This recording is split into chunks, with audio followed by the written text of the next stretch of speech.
The Bharatiya Janata Party's second list of candidates for Karnataka Lok Sabha elections 2024 includes notable figures like former Chief Minister Jagdish Shettar and former Assembly Speaker Vishweshwar Hegde Kageri.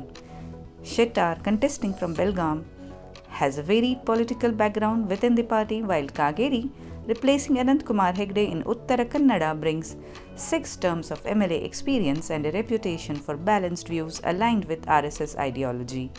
Dr. K. Sudhakar, a medical professional, is fielded from Chikballapur, showcasing BJP's strategic selection.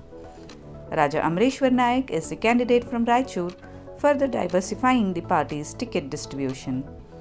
With elections scheduled in 2 phases on April 26 and May 7, these nominations signal BJP's intent and strategy in Karnataka.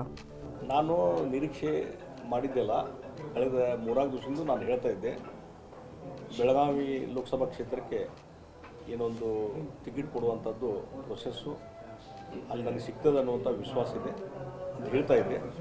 ಅದು ಇವತ್ತು ಕೇಂದ್ರದ ವರಿಷ್ಠರು ಇವತ್ತು ಆ ರೀತಿ ಒಂದು ticket ಕೊಡುವ ಮುಖಾಂತರ ಇವತ್ತು ಬೆಳಗಾವಿ ಕ್ಷೇತ್ರದಲ್ಲಿ ಹೆಚ್ಚಿನ ಸೇವೆ ಮಾಡಲಿಕ್ಕೆ ಒಂದು ಅವಕಾಶ ಕೊಟ್ಟಿದ್ದಾರೆ. ಇವತ್ತು ಟಿಕೆಟ್ ಅನೌನ್ಸ್ ಮಾಡಿದ್ದಾರೆ. ಅದಕ್ಕಾಗಿ ಕೇಂದ್ರದ ವರಿಷ್ಠರನ್ನು, ಅದರಲ್ಲಿ ಪ್ರಮುಖವಾಗಿ ಪ್ರಧಾನಮಂತ್ರಿ ನರೇಂದ್ರ ಮೋದಿಜಿಯವರು ಮತ್ತು ಕೇಂದ್ರ ಗೃಹ ಸಚಿವರಂಥ ಮಾನ್ಯ ಅಮಿತ್ ಶಾ ಅವರು ಮತ್ತು ರಾಷ್ಟ್ರೀಯ ಅಧ್ಯಕ್ಷ ಅಂತ ನಡ್ಡಾಜಿಯವರು, ಅವರೆಲ್ಲರಿಗೂ ನಾನು ಅಭಿನಂದನೆಗಳನ್ನು ಸಲ್ಲಿಸ್ತೇನೆ.